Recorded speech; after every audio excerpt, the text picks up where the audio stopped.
All right, finally, we come to our focus of the day, and this touches on the mining sector. Now, the Ministry of Mining and Blue Economy is currently in the process of tracking the economic value of coltan. And for majority of Kenyans, we're hearing coltan for the first time last year, very much interested in this world of minerals. Now, what does this mean for the country and different sectors within the country? Right now, we're about to have this discussion. I'm joined in studio by Dr. Patrick Kanyoro, is the chair of Kenya Chamber of Mines. Thank you very much, sir, for making time to speak to KTN Business today. Thank you, Noah, for having me here. All right. It's an honor to me and to our industry. So mining, even before we go to the coltan issue, Yes. Mining is it's a huge sector. Yes. But it's one of those sectors that we really don't talk much about it unless something as coltan happens and everyone is like, what exactly is going on? Maybe paint for us the picture of Kenya's mining sector. How large is it? How much are you guys contributing to our economy, even as we think about repaying our 2024 Eurobond, which is due in June? Yeah. Thank you, Noah. Just to paint a picture of what the mining sector is in Kenya, I will look at two pictures. I'll look at our current situation, then I'll look at our potential. Now, currently, mining is contributing around about 1% to our GDP.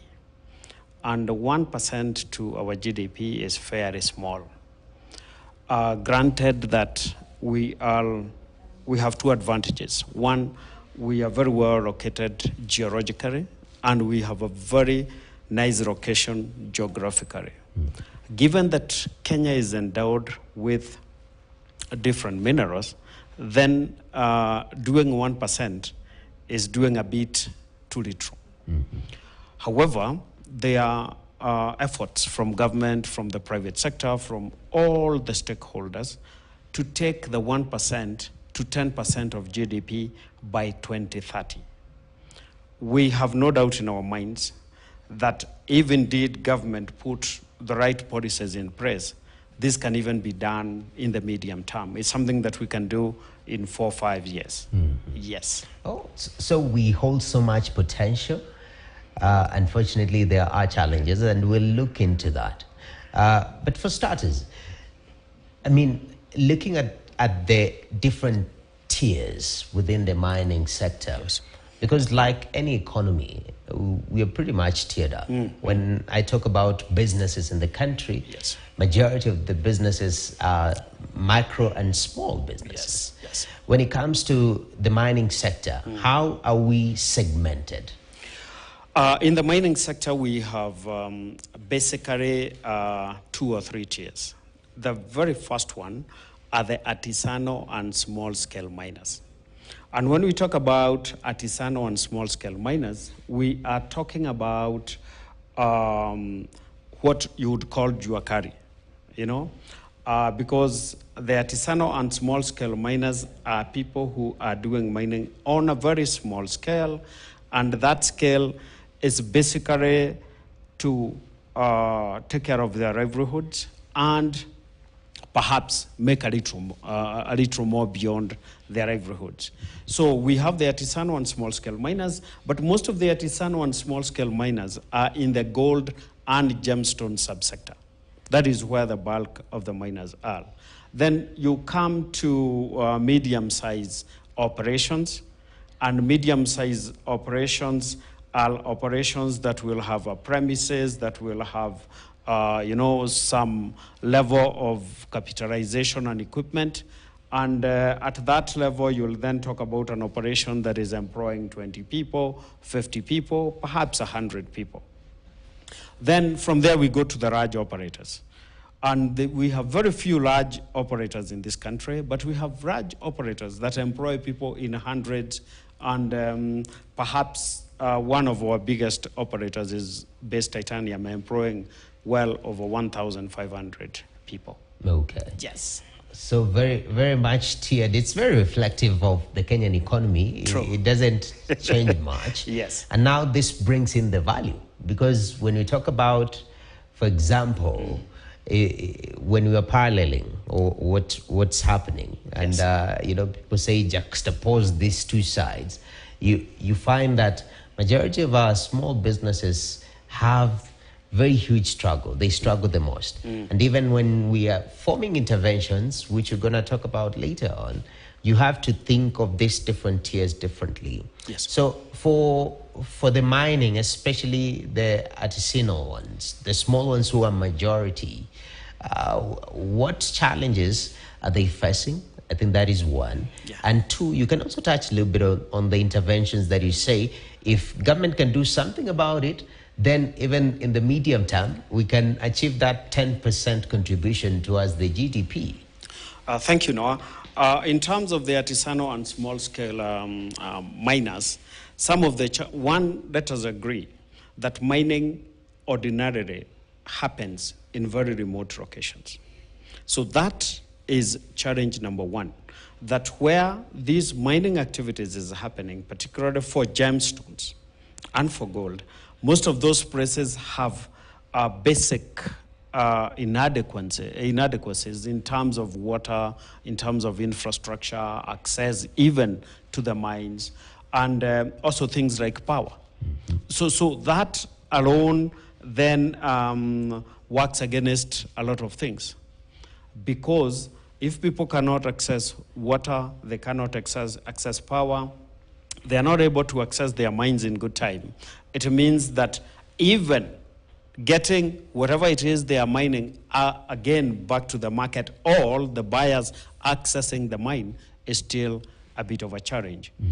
Now, having said that, I also want to mention that the artisanal and small-scale miners are a very critical part of how this industry will evolve. Why do I say so? All over the world, artisanal miners and the small-scale miners have informed how the big players will get into the industry. Because big players have followed the discoveries that are made by the artisanal and small-scale miners. So they are an important part of helping us have the industry take off. Okay.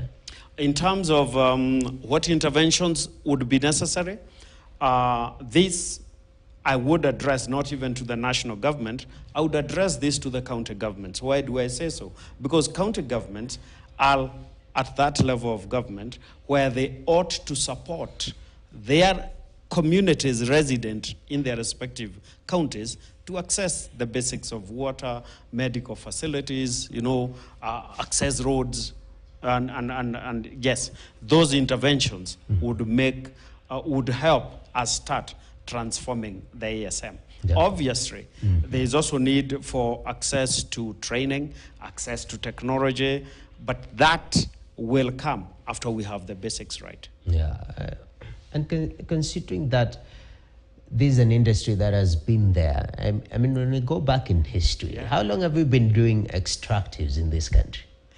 I will say that from what I have read, mining has happened in this country for well over 100 years. And that is what disturbs me, that indeed this is a sector that has existed for 100 years, but still remains pretty mysterious to our people. We therefore need to work, all the stakeholders, government, private sector, civil society organizations, to demystify this sector so that then we can have more people on board. Definitely. And in that regard, now it brings the question, you say big players are very much, very few. You've mentioned the likes of best titanium. Middle, not a huge size, sort of countable. Yes. And these are companies that are, when you talk about artisanal, are they operating also in companies, or this is sort of sole proprietorship? Okay, the artisanal miners in this country have largely operated as individuals. However, in some areas, in the last 4 or 5 years, some operated as associations as what they call CBOs, community-based organizations. But the Kenya Kwanza administration has been very deliberate on how it wants to drive the agenda in the mining sector.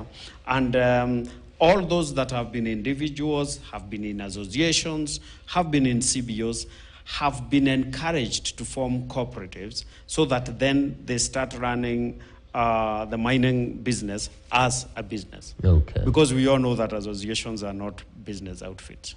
Yes. So find a way of being incorporated. That's right. Okay. Yes. It seems that is, again, placing a mirror. It's sort of like the way we call on the, in quote-unquote, informal sector, majority of businesses falling under quote-unquote informal sector, yes, to formalize. Yes. And in this other world, we see a challenge transitioning. Of course, when you formalize, there is the element of taxation. A lot of people are not getting that support. So a lot of people operating under the radar.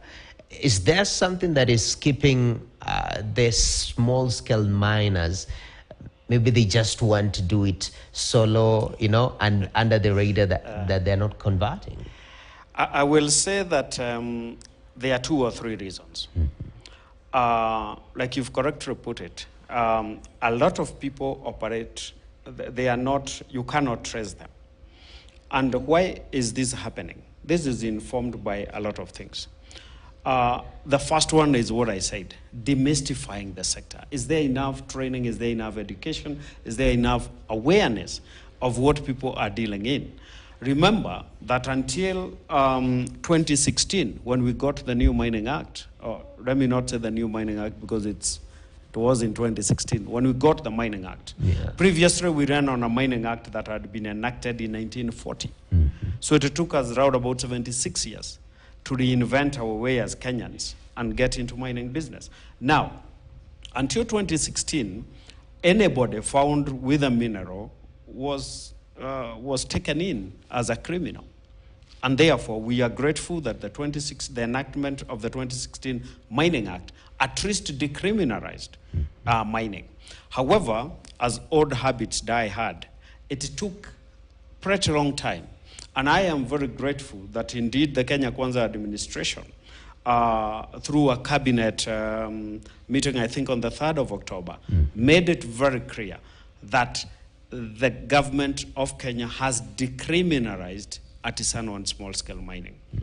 Now, to answer your question, because of being perceived as though they are doing something that is illegal, yes, then people producing gemstones and gold have preferred to operate under the radar so that then they are not visible.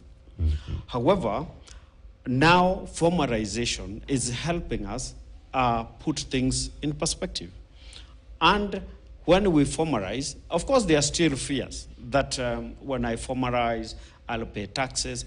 And again, here we must have a sincere conversation. We cannot build this economy without being honest, without being faithful, without being patriotic. And I represent miners here, and I do know I've spoken to a lot of them. Miners do not have issues paying taxes. But what they want is a tax system that is efficient, that is easy for them to understand. Because remember, most of the miners, particularly ASMs, operate in they can't access internet. They don't have smartphones. So trying to ask them to do a complicated process will further make them go underground. So long as we support them, give them time to transition from where they are to formalizing, I have hope that we are on course. Okay. And we'll do the right thing. Definitely. Yeah. So, Dr. Kanyoro, we want to take a short break, yeah? Yeah. But when you come back, Yes. I want you to tell us whether we'll be balling, as young people say, yeah? Yeah. We'll be chopping money because we have Coltan, or it will be the same situation as oil discovery. In Turkana. That's the big question. Yes. Yeah, so we take a short break right here on Business Today. Remember, we are talking matters mining sector, specifically new discoveries in the country that we have plenty of minerals. What does this portend for this economy, and what does it mean for you and me? Stay tuned, we return with more.